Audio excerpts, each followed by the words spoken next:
It's a big deal to set a world record. Next time that pattern comes up, going to be chasing the times that were set here in Queen Creek. The crowd that's running here, there's a lot of really good shooters.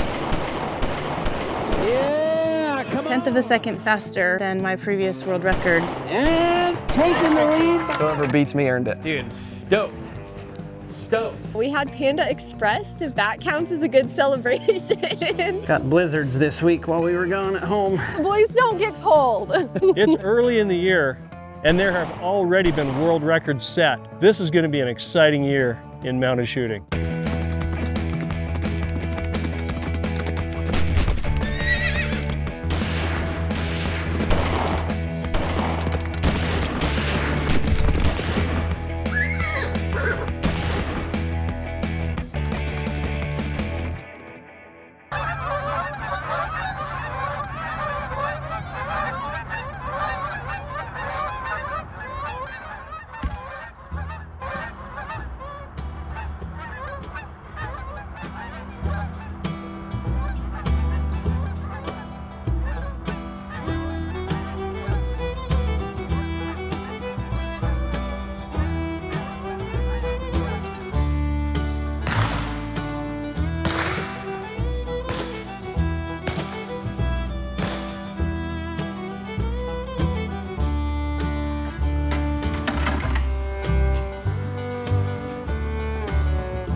These bolts that I was given, I swapped out of my original grips. So they have the original hammer still, just bent down and checkered on the end.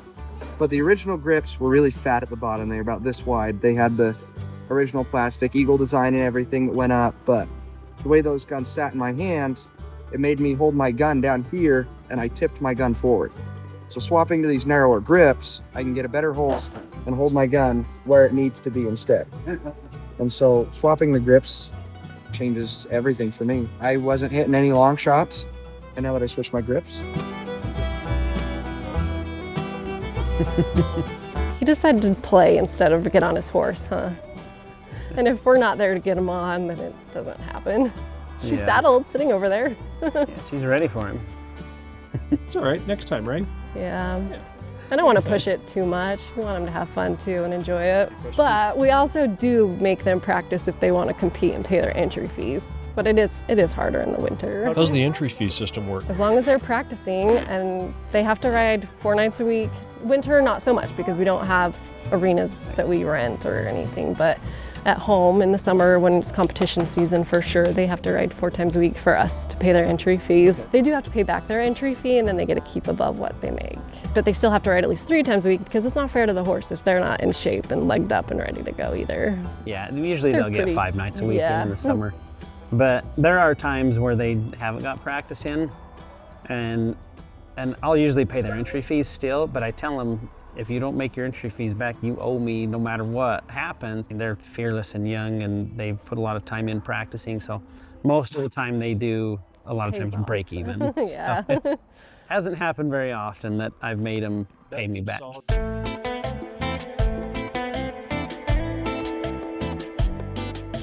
Tonight, my focus was Billy.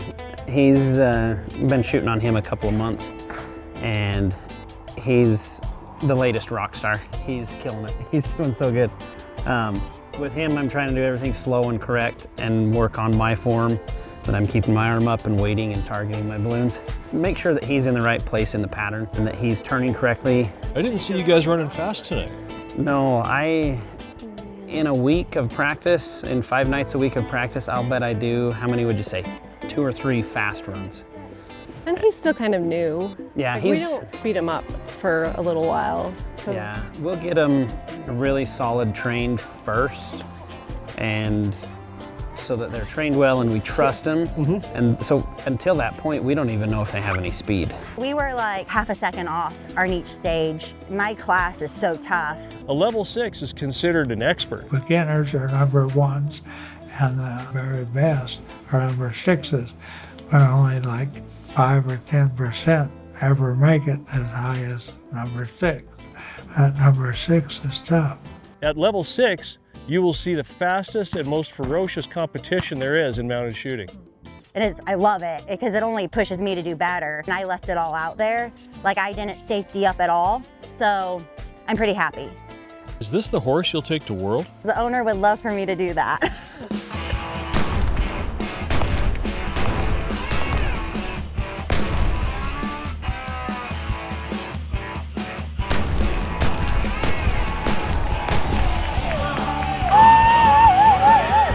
He wants to leave him with me and I'm like, another horse to ride? Oh my God.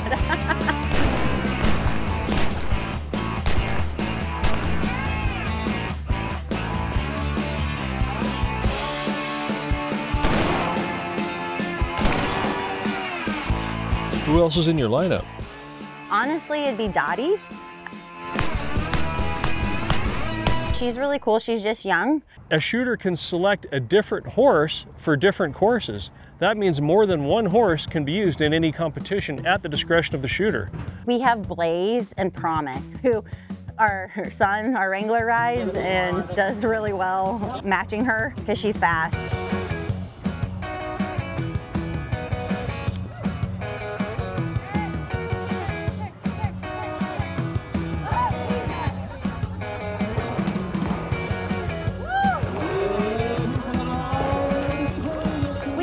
Play around a little bit and share, but whenever it comes to majors and if I really need a seasoned horse, I like to hop on Blaze. Would carry Hurstberg, rider number 287.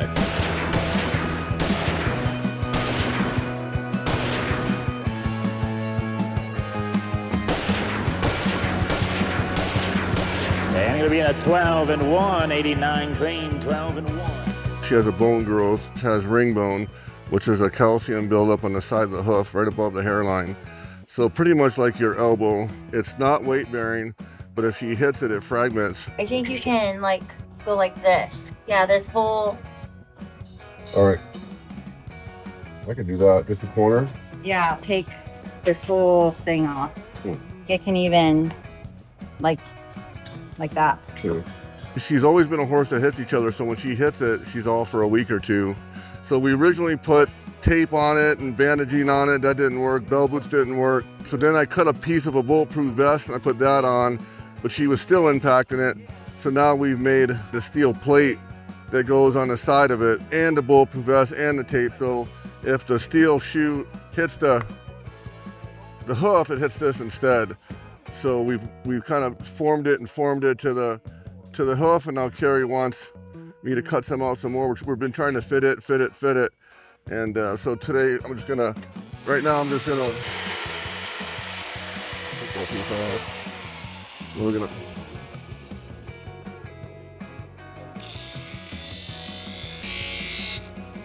so we're gonna just go see if it fits. This horse probably would have been retired if we weren't so tenacious on trying to stop her from going lame, but it's like we're doing everything we can to keep her going. Hey, honey, do you want to see if this fits?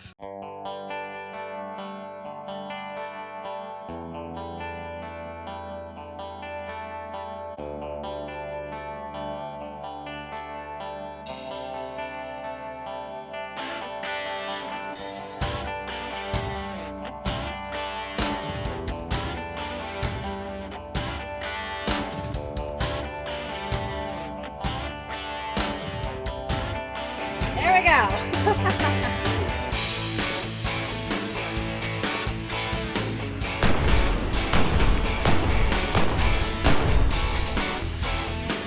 We're in Queen Creek, Arizona. Mr. Trevor Hirschberg, horseshoe extraordinaire.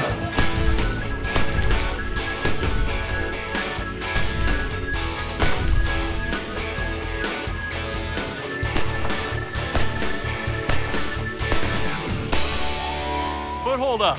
Oh, it held up good. Did it hold up? Still on there? It looks like it's all together still. Yeah, it ain't limping, so that's a good thing. Good job, Blaze. Man, what a trooper.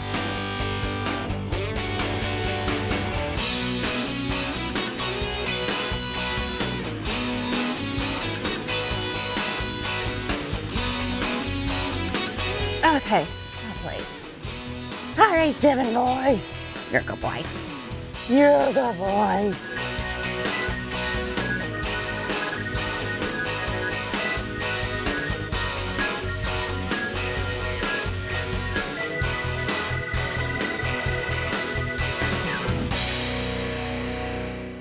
William Bruce, grandfather, Bill Bruce.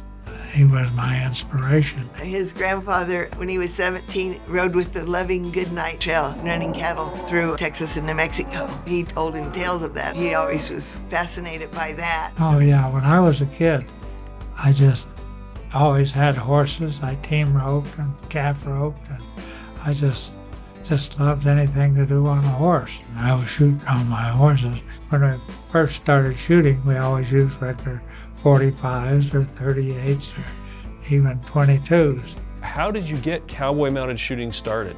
I just started. Phil Spangenberger worked over in Hollywood.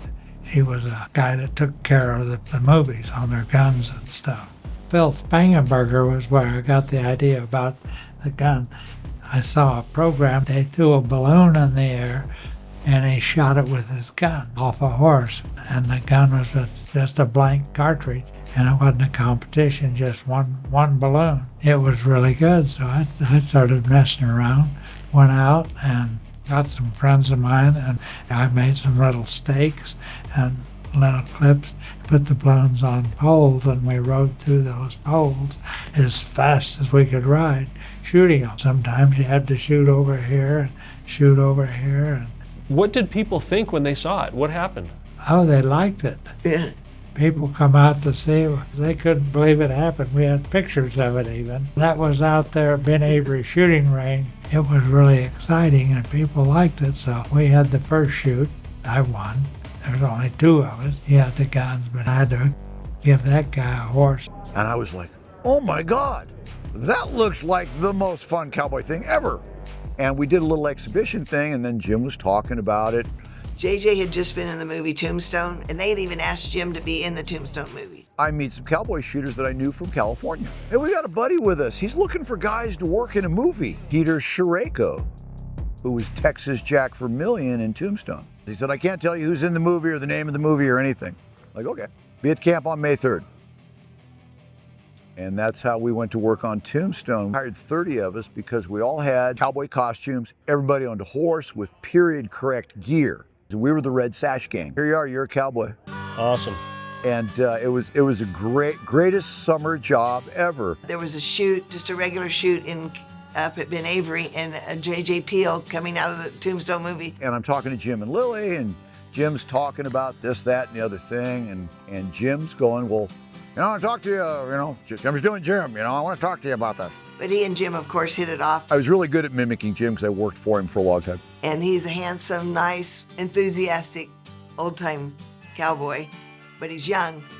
And Jim asked him to work with him. He's talking about the CMSA and mounted shooting. I said, yeah, that sounds great. Jim Rogers is affectionately known as CMSA #1. So we started cowboy mounted shooting, and it started growing right away. We incorporated the CMSA. What did Jim want you to do? What was your part in that? Jim said it best. He said, I'm an idea man. I need somebody else to worry about the details. No, he was just anything we needed done, just like myself. J.J. Peel was just really a talented person. John Peel is credited as CMSA #2. Ever since those initial numbers were issued, it has been chronological, and every new member gets the next number in sequence. Today, there are over 20,000 members of the CMSA. I wrote our first rule book. No kidding. On some old DOS computer my girlfriend had, and designed our stages and courses of fire.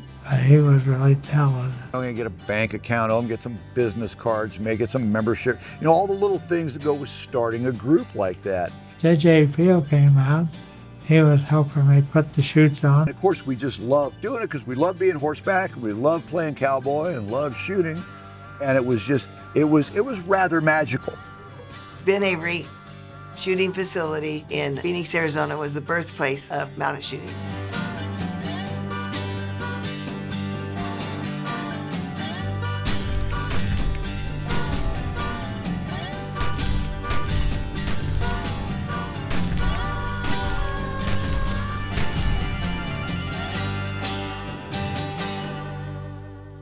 Charles' registered name is JB's PDQ, so John Brandreth's pretty darn quick, which is super cool. I love his name. Charles has such an interesting story, and you know, he wasn't bred for this. He wasn't cultivated into this major program. So what's extra special about him is that he is a survivor. When he was 6 months old, he was still on his mother, and the ASPSA came and confiscated about 200 horses, and he was one of them on his mother as a baby due to neglectful conditions and just a really desperate, dire situation. So all these horses went to auction, and Charles and his mother were sold at auction. He was just a baby. And then a family bought him and his mother and then raised him, and they were riding 4-H Western pleasure shows on him. After that, John Brandreth bought him due to his previous trainer, who was named Sam Helms, and a lot of folks remember Sam as a great horseman. He used to ride Charles before I started riding him. Sam passed away, unfortunately, and that kind of set the ball in motion for John looking for another rider for Charles. In the meantime, John bought him for Isabella, his daughter, and she was riding him in the ladies' twos. John's barn caught on fire in a really terrible accident, and Charles was one of only a few horses to survive the fire and to make it out in time. So there were horses that did not make it. Oh my goodness. Really sadly, it's devastating, and yeah, John can't even talk about it. I bet. And it's just horrible. But he was one of the horses that made it out, and so it's like, I don't know, I think God had a plan for this horse and for me too, so.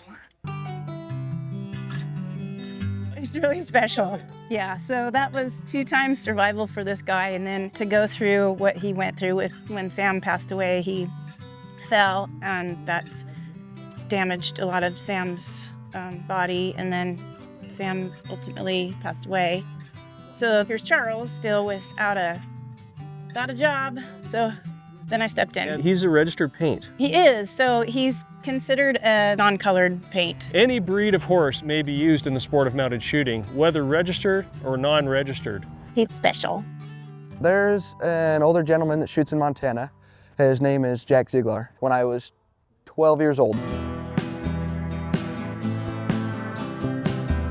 I ended up talking to him, and he showed me this set of Colts. The most beautiful set of guns I've ever handled.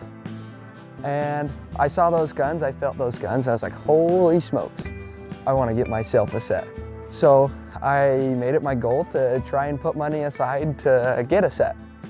But then I got into a lot of other hobbies. I started playing guitar, that got in the way. I started buying a truck, that got in the way. So after doing all that, I just kind of sailed for my Rugers, called it a day, and I thought it was fun to shoot with those. But then at this Montana shoot in Deer Lodge, I was talking to him just at their banquet dinner, or not their banquet dinner, their potluck, and he called me over. He's like, hey Trey, can you come to my trailer with me? So I went over to his trailer with him, and he opened up a box, and inside were 2 Colts, and I asked him, I said, did you get a new set of guns? He said, well, yeah. He said, but you did too. I looked at him and I said, what? He says, I want to give you these Colts. He says, I'm getting older. He says, I can't shoot them as fast as they need to be shot, and I'd will them to you, but it wouldn't do me any good to see how you do with them if I was dead. And he handed one to me and said, I want to see you win the world with these. And it meant more than winning the world would mean to me. It was one of the coolest moments of my life, and put a big old smile on my face, and I tear up about talking about it sometimes because it meant so much to me. These guns took me to 4th in the world, and he was just as excited as I was. So it's been a lot of fun. I've loved them. You got a bird's eye view of what's going on out there. Yeah, I normally set up there in the bleachers But this first time I ever came here, and they told me it wasn't very good to set up in the bleachers, so I rented a stall. Yeah, that's perfect. Which I like it. When I'm done, I just close the door, put a padlock on it, and go home. I've been working on guns for 18 years. So mainly in the mounted shooting space or in the SAS world? I don't work any of the SAS guns. Stick strictly with mounted shooting guns. And is that because you're a mounted shooter? Is that how you got into it? Yeah. Yeah, I started out mounted shooting. Never worked on a revolver in my life. I started mounted shooting. Now it seems like I can't get enough of them. Are you still actively shooting off horses? No, I retired my horse 5 years ago and I just quit shooting. I made a level 6 and that was my goal. And so how busy do you stay when you come to a shoot? Very busy. Fixing guns or what? Fixing guns, new action jobs, cleaning guns for people. Yeah, this one the cylinder's locking up on it. Every now and then it's locking up. I got to tear it apart and fix it. These ones I got to do full action jobs on, lighten them up. These ones I just did action jobs on. So those are done? They're done. The other make that's sitting on the bench. I'm finishing it up right now. So you'll take on a full action job here? Oh yeah. What goes into an action job? Can you describe an action job? Action job is going inside, polishing a few things up, getting things to fit better, get all the tension out of it that you can, so you can put the lightest springs in you can put in. And that's what I have got very good at doing. On the hammer pull mainly, or where hammer else? Pull, yes. Trigger? I usually use a 30-ounce spring. You don't want a hair trigger riding horses. I make a trigger so you still have to pull it to get it off the hammer. You don't want a hair trigger.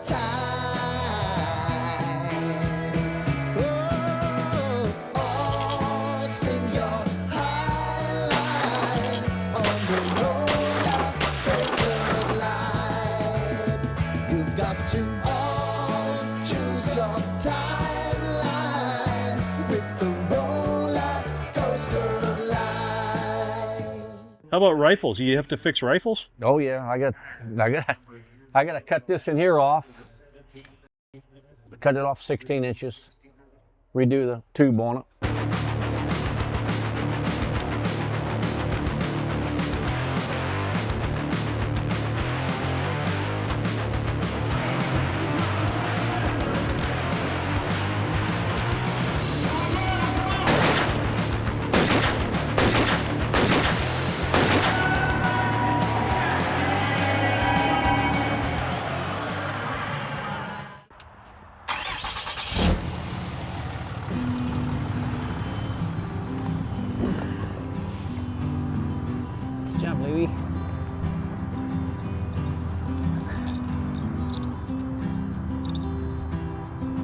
Oh, you got that one? I'll get him. What'd you do that, Billy? I think is she over? I don't know. Did somebody bring her out? Okay. I thought we left her. Yes. You got enough room there for everything? Not hardly. We need bigger tack room, but that means a bigger trailer. What the crap? That means more money. How many horses fit in this trailer? Well, you can do 10. We have 8 right now. We're a little low on numbers. Sounds like plenty to manage, though. Yes.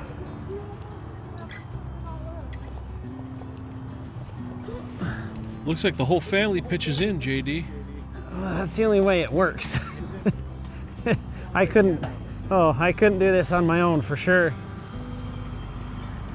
I usually try to time it so Trey's in the tack room when I walk up and I hand him my saddle, but you put it just right for me now. My timing's off tonight.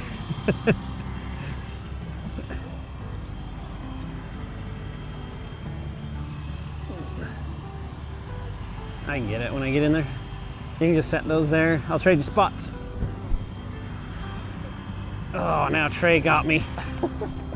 Perfect time. Mom's coming with Wes's saddle for you too. Okay.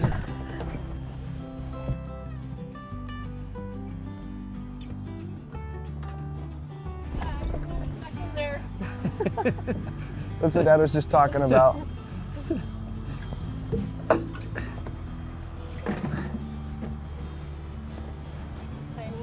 Tiny.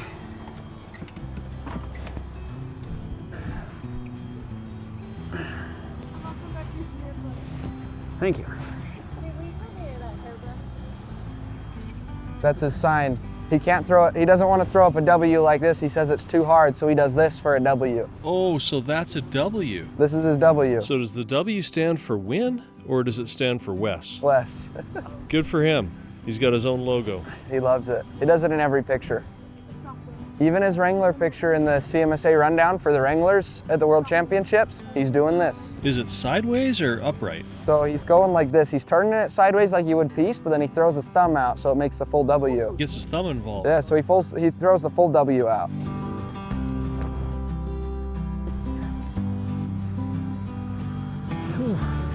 Usually they're papered names. We make a variation of their papered name somewhere. But yeah. He's dashing Scootaloo, and so Louie. Yeah. Oh, that's Louie's registered name? Yeah. and then Billy, he's Canman's kid, and so we're like, or Billy the Kid. Yeah. What's Billy's registered name? Canman's Kid. Yeah. Because one of the barrel studs for him, they called him Canman or something. That's the story I got. That's where his name came from. But Texie's isn't. Hers is Rich J. Bunny or something weird. So. come up with anything with Rich J. Bunny. I'm like. Yeah, and Desi is Diamond Desert Pride. So there, but I'd say half of them are grade, probably the other half are registered, approximately.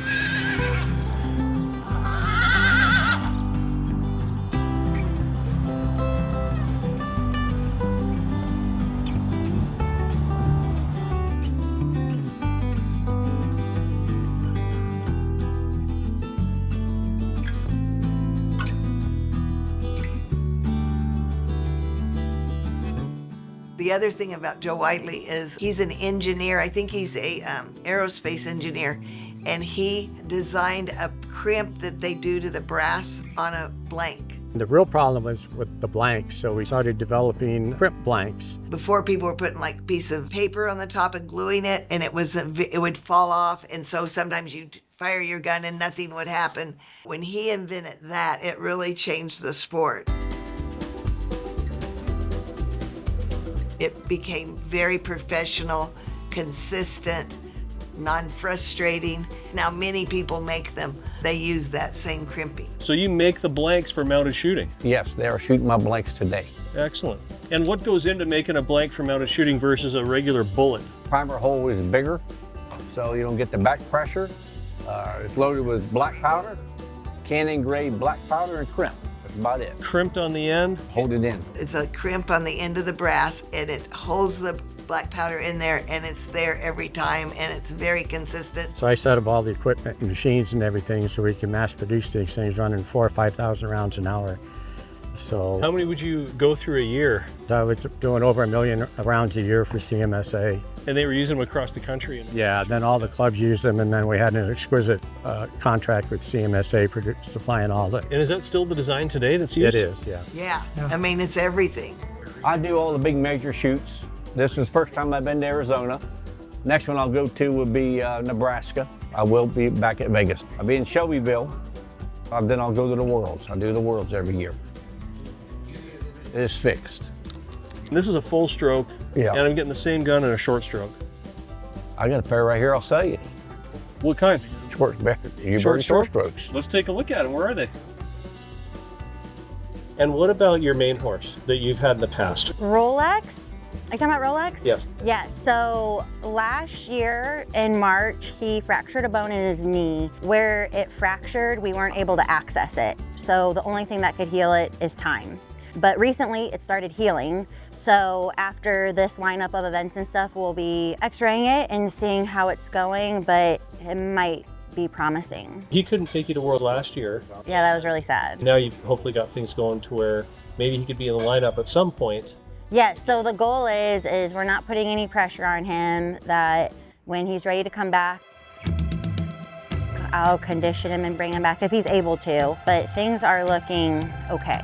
It was scary for a while because he's super cool. Yeah, I know, and like some old videos will pop up and I'm just like, oh my God, I want that back.